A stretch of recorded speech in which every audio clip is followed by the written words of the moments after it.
Hi guys, my name is nazor.ezeh. Some of you are new to my channel, that's why I'm making this introduction. But then I'm gonna make this a quick one. I said let me use my platform to talk about this thing because since this incident happened, I've not actually said anything about it. Not because I didn't want to, but because I had not yet composed myself enough to come here and sit down and talk about that issue. You've already seen my title, the title of the video, so you already know that I'm talking about the incident at CHRISLAND school concerning the late Whitney Adeniran. See, I don't know.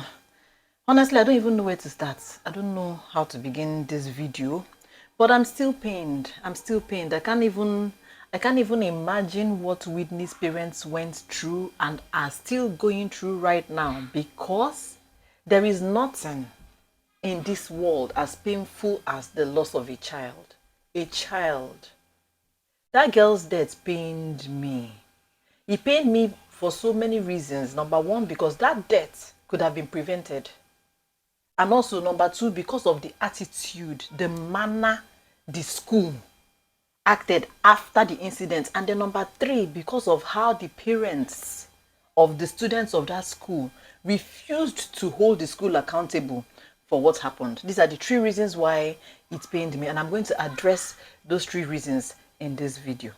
Whitney's death was totally avoidable. Imagine a parent sending their child to school healthy. There was nothing wrong with that girl. There was nothing wrong with the child.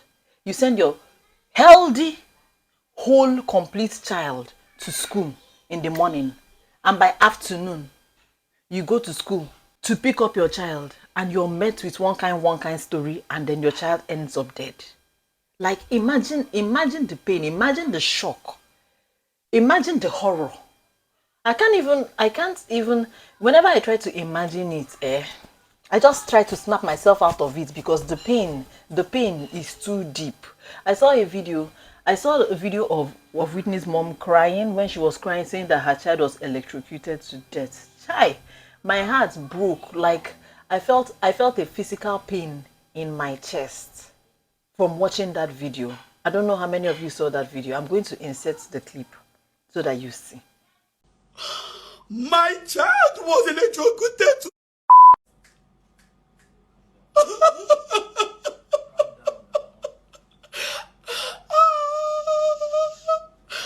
what this school did.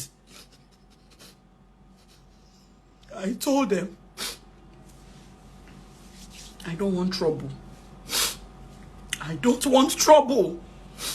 All I want is answers. They came to my house. I knelt down. I begged.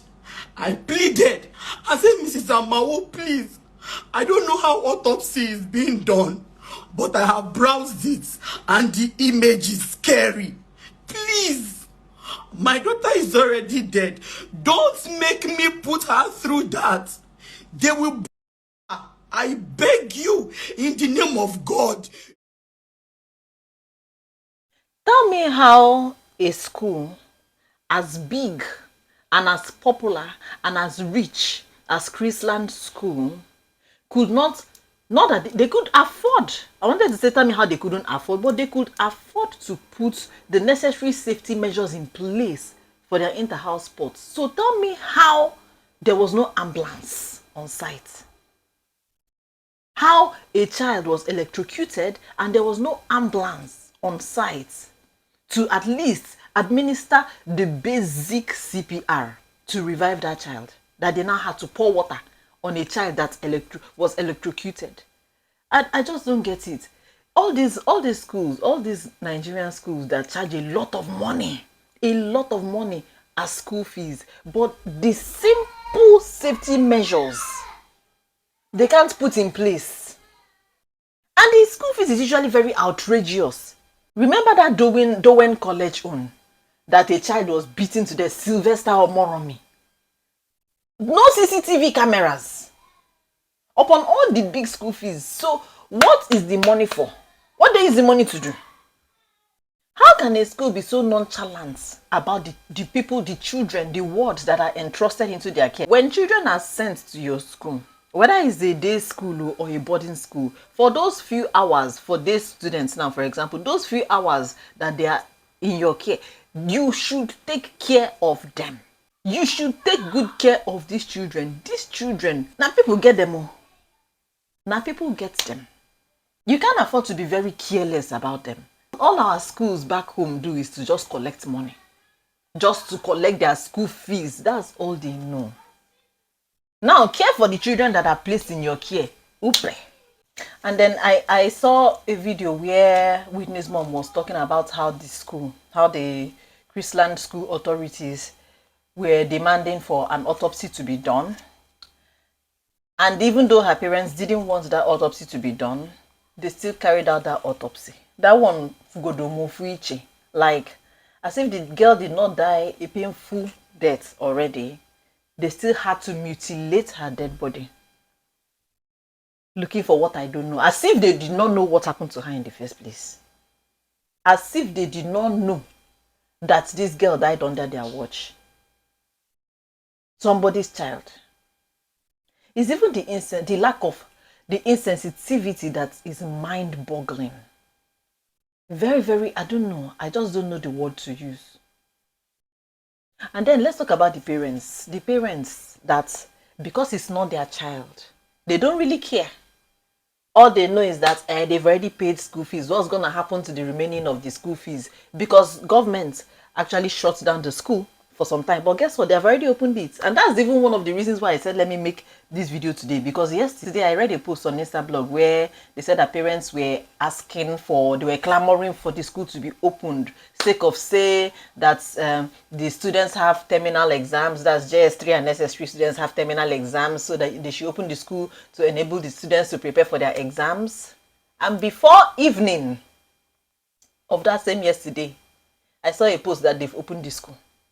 They've opened the school. There's one proverb they say in my dialect that ebulozo onye ozo na agafe or dike ebu osisi. That's if, like, when they are carrying someone else's corpse, another person's corpse that is not related to you, and they are passing by, to you is like they are carrying a log of wood. It doesn't touch you because it's not their own child. I don't see if it's me that my child goes to a school where they are clearly careless and negligent with children's lives, and I hear this type of thing, no matter how much I paid as school fees, even if I just paid that money this week, and next week I now heard that type of story, I'm taking my child. I'm collecting my children. They are living there. That's why I applaud Kafi the dancer. Kafi. She withdrew her children from CHRISLAND. That's a parent that doesn't joke with her children. No matter how much you paid, how much is a child's life worth that you cannot decide to act together, come together in solidarity and hold that school accountable?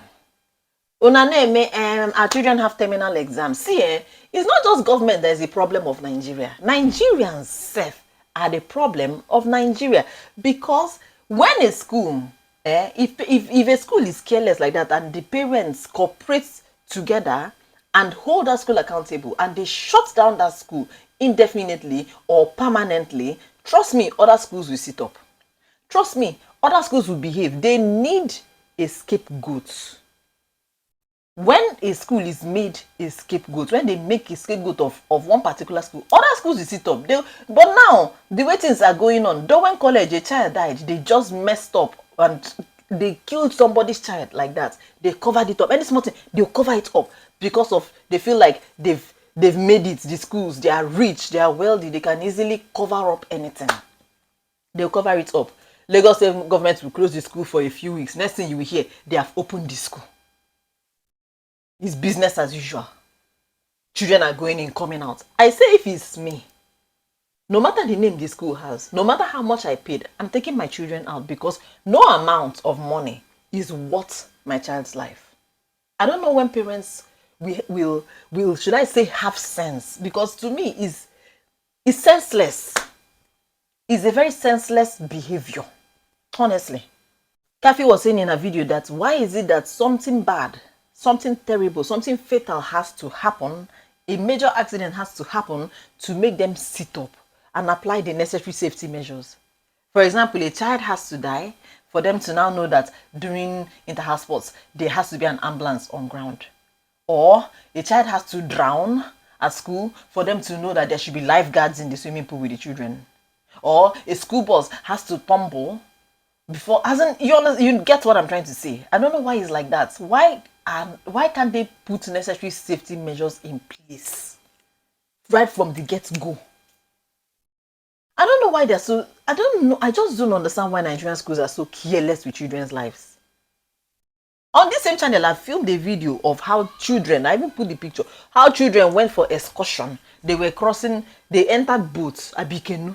Children were sitting in a canoe without life vests. People's children.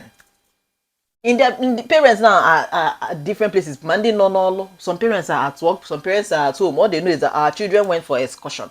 They don't know that, they did not know back then that at that moment in time, their children were sitting in boats without life vests. What if that boat capsized?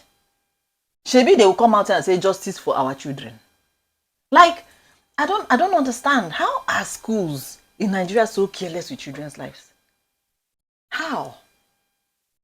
That witness death pained me. That beautiful girl, lively girl, a whole 12 years old child, gone just like that. Somebody's first fruit, gone just like that.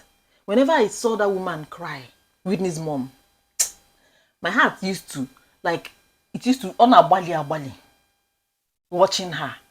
Because there is nothing as painful as the death of a child. Somebody's child. I even heard that at a point, the school, they still wanted to go and exhume her body and do another autopsy. But I think they later came out to deny that, no, that they did not say such, or I don't know what. But you see that school, I've marked it bad.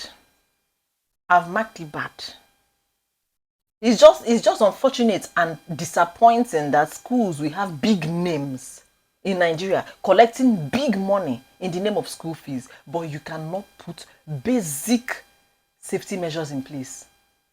As basic as making sure that there is an ambulance. Inter-house sports, there is no ambulance. There are no paramedics, no doctors on ground, nothing.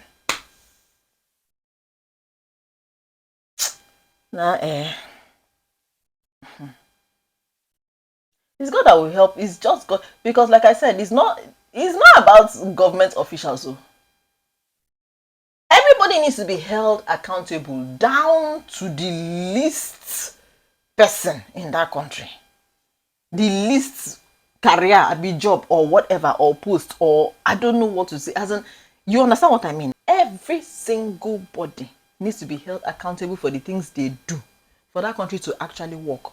Because it's not just the government. You can't say, okay, is it Nigerian government's fault that CHRISLAND school did not bring ambulance? Is it Nigerian government's fault that CHRISLAND school did not do the necessary thing to make sure that people's children were safe? You know that in the house sports day, children used to collapse sometimes, depending on how strenuous the activities they did, they participated in way. Back then in my school, children used to faint. They should have, oh God, I don't get it. Do you get it? I don't understand it. Anyway, this is just like a rant. I basically came here to rant because I saw that post yesterday in the morning that parents were clamoring for the school to be open because it's not their child that died now. By evening, they have opened the school. Take of say they want to write exam. Exam beginning couldn't they do? Which nonsense smelling exam is that? You might say it's not your child today, but tomorrow it might be your child though. It's not, I'm not wishing bad upon somebody, but nobody knows. Nobody knows tomorrow. Anything can happen. You can't be that careless because you paid money. Anything can happen. Is CHRISLAND school the only good school in Nigeria? Just because they have name. There are schools that don't have name like CHRISLAND, but are far, far, far better than CHRISLAND. But it's well. My rant is finished. I feel lighter. I feel like a weight is lifted off my chest now that I've filmed this video. I pray for Whitney's parents that God should strengthen them. God should give them the strength to bear this loss because it's painful. It's a loss that stays with you forever. It's a pain that stays with you forever. It's only God that can ease them of that burden, that pain. It's only God that can heal their hearts of that pain. And that's my prayer, that God should help them and heal them of that pain. So that when they remember her, it will not be with so much pain anymore. Because you know that the worst part about losing a child self is remembering how the child died. Imagining, the mom will just be there imagining how her child now died, the thoughts that were crossing the little girl's mind as she was dying, the pain she felt. You know, that kind of thing on about Wobi. That kind of thing needs to break somebody's heart. But God will heal her heart, and God will heal the mother's heart. But God will heal her heart and also heal her father's heart as well. And her siblings too. Because I don't even know if she has siblings. But God will heal all of them. In Jesus' name, amen. Alright, thank you so much for watching this video. Stay safe, stay blessed. We're going to see ourselves in the next one. Bye.